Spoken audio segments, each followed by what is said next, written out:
आपके साथ भी ऐसा होता है? जैसे ही आप प्रार्थना में बैठते हैं, आंखें अपने आप भारी होने लगती हैं, बाइबल खोलते ही उबासी आने लगती है, मन कहता है थोड़ी देर बाद पढ़ेंगे और वही थोड़ी देर कई दिनों में बदल जाती है।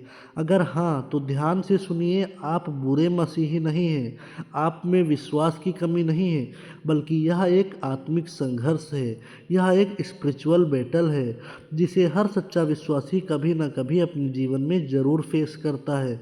बहुत लोग सोचते हैं शायद मैं ही कमज़ोर हूँ, शायद प्रभु मुझसे नाराज़ है, लेकिन आज मैं आपको सच बताने आया हूँ। मैं हूँ ब्रदर पुलकित और आज इस वीडियो में मैं आपको बाइबल के 2 ऐसे वचन बताने वाला हूँ जिनसे प्रार्थना में आने वाली नींद, वचन पढ़ते समय उबासी और आत्मिक आलस्य आपके जीवन से जड़ से खत्म होने लगेगा। लेकिन ध्यान दीजिए, यह वीडियो अंत तक देखना बहुत ज़रूरी है, क्योंकि इन वचनों के बाद पास्टर अमिता जी आप सभी के लिए एक स्पेशल प्रेयर करेंगी, जिसमें आप जहां हैं वहीं परमेश्वर की शांति, जागृति और सामर्थ्य को आप अनुभव करने पाएंगे। बहुत से लोग वीडियो स्किप कर देते हैं और फिर कहते हैं मुझे इस वीडियो से कोई फ़र्क ही नहीं पड़ा। लेकिन आज अगर आप सच में बदलाव अपने जीवन में चाहते हैं तो इस वीडियो को बिना स्किप किए हुए पूरा देखें, क्योंकि परमेश्वर का वचन तभी कार्य करता है जब हम उसे ध्यान से सुनते हैं और खुले मन से स्वीकार करते हैं। तो आइए दिल खोलते हैं, मन शांत करते हैं और विश्वास के साथ पहला वचन देखते हैं। प्यारे भाइयों और बहनों, अब इस समय आप सभी अपनी अपनी बाइबल ओपन कर सकते हैं। आज हम जो वचन पढ़ने जा रहे हैं वह हर उस व्यक्ति के लिए है जिसे प्रार्थना में नींद आती है। आप लोग अपनी बाइबल में इस वचन को टिक लगा सकते हैं, जिसका मन वचन पढ़ते समय भटक जाता है। मत्ती रचित सुसमाचार 26 अध्याय 41 वचन में लिखा है, जागते रहो और प्रार्थना करते रहो कि तुम परीक्षा में ना पड़ो। आत्मा तो तैयार है परंतु शरीर दुर्बल है। आमीन। प्यारे भाइयों और बहनों, यह वचन प्रभु यीशु ने अपने सबसे नज़दीकी चेलों से कहा था। ध्यान दीजिए, वे लोग कोई साधारण लोग नहीं थे, वे वही लोग थे जो यीशु के साथ चलते फिरते थे, चमत्कार देखते थे, वचन सुनते थे। फिर भी जब प्रार्थना का समय आया तो वही चेले नींद में डूब गए। यह वचन हमें एक बहुत बड़ा सच सिखाता है। प्रभु यह नहीं कह रहे आपके अंदर विश्वास नहीं है, प्रभु यह भी नहीं कह रहे कि आप बुरे इंसान हैं। प्रभु साफ साफ कहते हैं आत्मा तो तैयार है पर शरीर दुर्बल है। मतलब क्या? मतलब यह कि आपका मन चाहता है प्रार्थना करने का, आपका दिल चाहता है वचन पढ़ने का, लेकिन यह शरीर आराम चाहता है, सोना चाहता है, ध्यान भटकाना चाहता है। यही कारण है कि जैसे ही आप प्रार्थना में बैठते हैं शरीर संकेत देने लगता है अब सो जाओ, थोड़ा आराम कर लो, कल पढ़ लेना। एक छोटा सा उदाहरण, मान लीजिए आप दिन भर मेहनत करते हैं, शाम को मोबाइल चलाते हैं, वीडियो देखते हैं, बातें करते हैं, लेकिन जैसे ही आप कहते हैं अब प्रार्थना करेंगे, तुरंत शरीर थकान दिखाने लगता है। क्यों? क्योंकि शरीर ने दिन भर जो चाहे वो किया, लेकिन आत्मा को समय सबसे आखिर में मिला, और जब आत्मा उठती है तो शरीर उसे दबाने की कोशिश करता है। इस वचन से हमें ये सीख मिलती है, प्रभु कहते हैं जागते रहो, मतलब सिर्फ आंखें खुली नहीं रखना है, बल्कि मन और दिल को भी जगाए रखना है। प्रार्थना करते रहो। प्रार्थना कोई एक दिन का काम नहीं, यह अभ्यास है। जैसे जैसे आप करते जाएंगे वैसे वैसे शरीर आत्मा के अधीन आने लगेगा। शरीर दुर्बल है, इसलिए अपने आप को दोष मत दो। परमेश्वर जानता है आपकी कमजोरी क्या है, लेकिन परमेश्वर यह भी चाहता है कि आप हार ना माने। अगर आज आपको सच में प्रार्थना में नींद आती है तो निराश मत होइए। यह इस बात का संकेत है कि आपकी आत्मा परमेश्वर के करीब आना चाहती है। आज से छोटा सा कदम लीजिए, कम समय से ही लेकिन पूरे मन से प्रार्थना कीजिए, और याद रखिए जो व्यक्ति जाग कर प्रार्थना करता है वही आने वाली परीक्षाओं में स्थिर खड़ा रहता है। अब इसी वचन को अपने दिल में रखकर आइए हम अगले वचन की ओर बढ़ें। आइए दूसरा वचन देखते हैं। प्यारे भाइयों और बहनों, आप सभी अपनी अपनी बाइबल में फिर से यह वचन टिक लगा सकते हैं। यह जो दूसरा वचन है यह विशेष रूप से उसी समस्या से जुड़ा है जब हम वचन पढ़ना चाहते हैं लेकिन मन टिकता नहीं, ध्यान भटक जाता है और नींद हावी हो जाती है। भजन संहिता 119 अध्याय 105 वचन में लिखा है, तेरा वचन मेरे पाँव के लिए दीपक है और मेरे मार्ग के लिए उजियाला। आमीन। इस वचन में परमेश्वर हमें एक बहुत गहरी बात सिखा रहे हैं। यहाँ लिखा है, तेरा वचन मेरे पाँव के लिए दीपक है। ध्यान दीजिए, यहाँ नहीं लिखा कि पूरा रास्ता एक साथ रोशन हो जाता है, बस इतना लिखा है कि अगले कदम के लिए रोशनी मिलती है। यही कारण है जब हम वचन खोलते हैं तो शुरू में मन को संघर्ष होता है, नींद आती है, ध्यान नहीं लगता, क्योंकि अंधकार रोशनी से डरता है।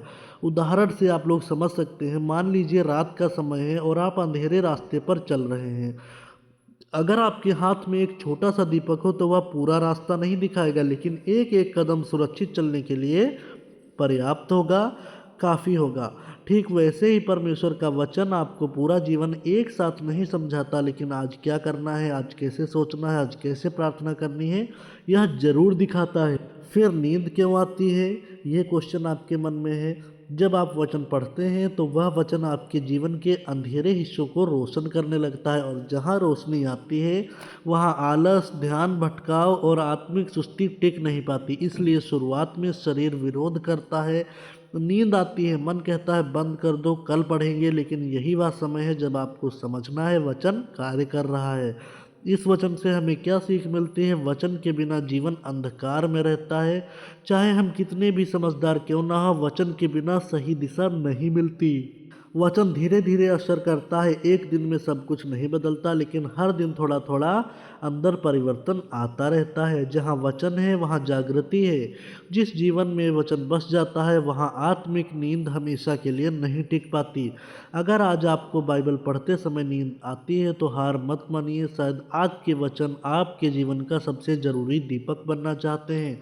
बस एक वचन पढ़िए, उसे मन में दोहराइए और परमेश्वर से कहिए, प्रभु मेरे मार्ग का उजियाला दीजिए। विश्वास मानिए, धीरे धीरे आपका मन वचन में लगने लगेगा। प्रार्थना बोझ नहीं बल्कि आनंद बन जाएगी। अब इन दोनों वचनों को अपने हृदय में रखकर आइए आगे बढ़ें। अब पास्टर अमिता जी आप सभी के लिए प्रार्थना करेंगी। जय मसीह की। मैं पास्टर अमिता। आइए हम सब अपने अपने स्थान पर मन को शांत करें और इस प्रार्थना में पूरे विश्वास के साथ जुड़ें। हमारे जीवते और सच्चे परमेश्वर, हम आपके चरणों में आज इस समय नतमस्तक होकर आते हैं। प्रभु, आप हमारे हृदय को जानते हैं, आप हमारी सोच को जानते हैं।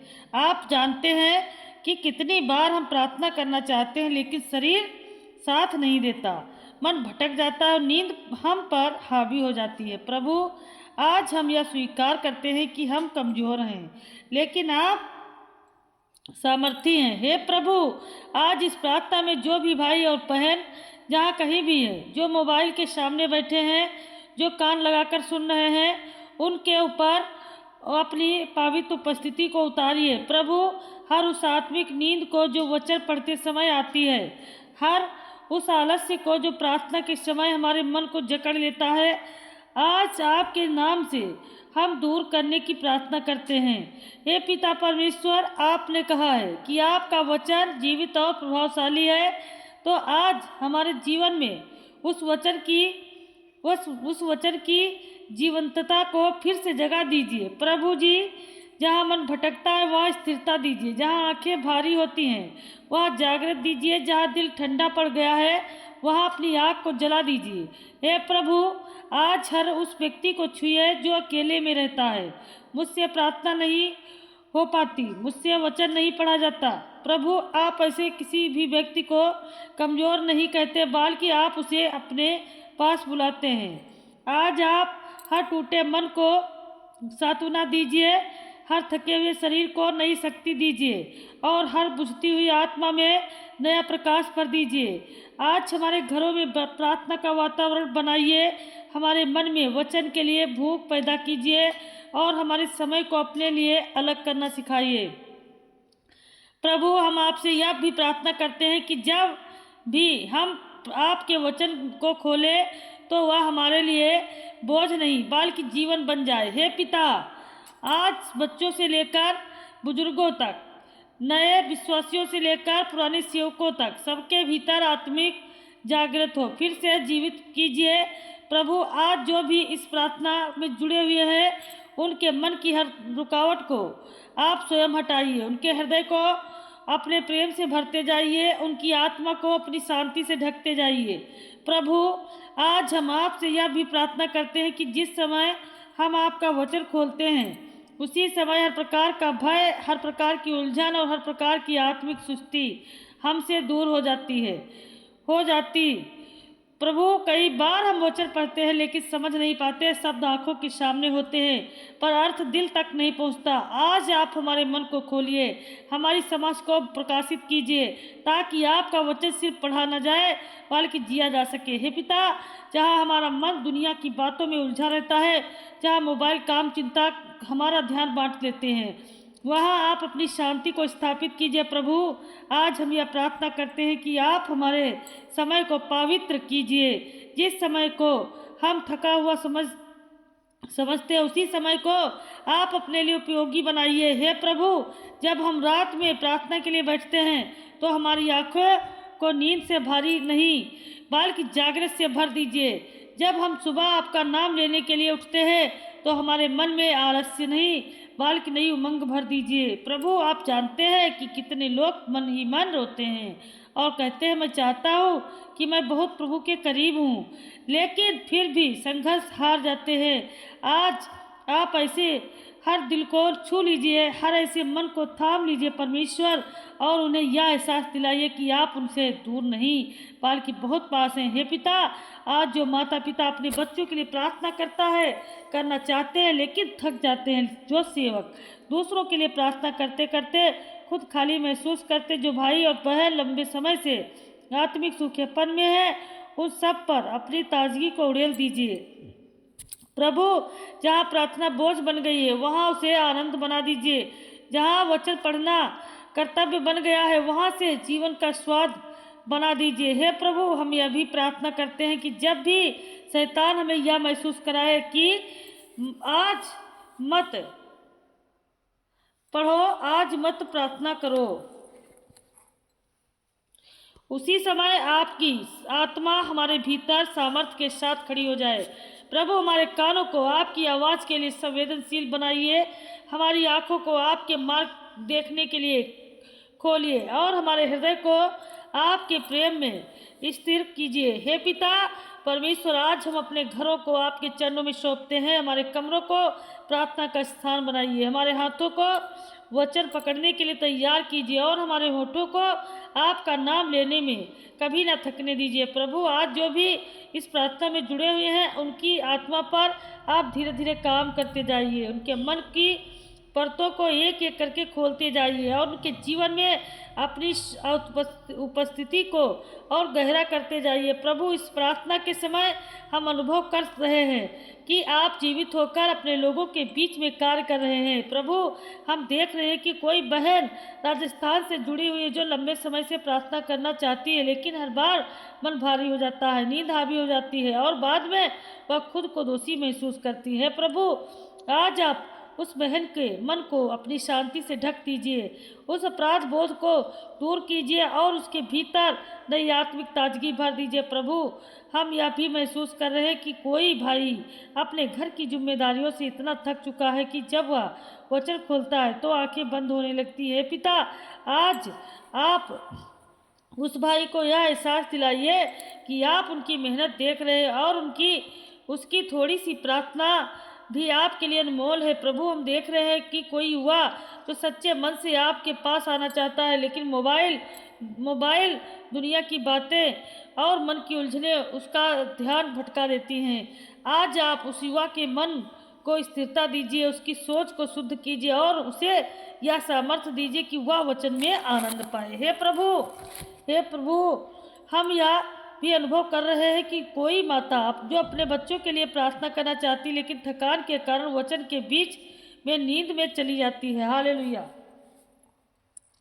प्रभु, आप उसकी ममता को जानते हैं। आज आप उसे दोषी नहीं बल्कि सामर्थ्य दीजिए ताकि उसकी प्रार्थना फिर से जीवित हो उठे। हे पिता, आज आप हर उस व्यक्ति को छुए जो यह सोच कर बैठा है कि शायद मुझसे प्रार्थना नहीं हो सकती या मैं शायद योग्य नहीं हूँ। प्रभु, आज आप उनके भीतर यह सत्य स्थापित कीजिए कि आप उन्हें बुलाते हैं जैसे वे प्रभु जहाँ आत्मिक नींद में लंबे समय से जगह बना ली है। आज आप वहाँ अपनी आत्मिक जागृति को प्रवेश करने दीजिए। जहाँ वचन धूल में पड़ा है, आज आप उसे फिर से खोला जाने दीजिए। जहाँ प्रार्थना रुक सी गई है, आज आप उसे फिर से बहने दीजिए। हे प्रभु, हम अपने जीवन को, अपने समय को, अपने कमजोरी और अपनी इच्छा सब कुछ आपके चरणों में रखती हूँ।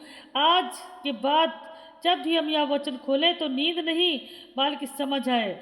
जब भी हम प्रार्थना में बैठे तो बोझ नहीं बल्कि आपकी उपस्थिति का अनुभव हो। हे पिता परमेश्वर, हम विश्वास करते हैं कि जो बीज आज इस प्रार्थना में बोया गया है वह आने वाले दिनों में फल लेकर आएगा। हम यह विश्वास करते हैं कि आज से कोई जीवनों में प्रार्थना फिर से शुरू होगी, वचन फिर से पढ़ा जाएगा और आत्मिक जीवन इसी भरोसे के साथ, इसी विश्वास के साथ और इसी धन्यवाद के साथ हम इस प्रार्थना को आपके चरणों में सौंपते हैं, क्योंकि आप सुनते हैं, आप समझते हैं और आप समय पर सब कुछ सुंदर करते हैं। आमीन।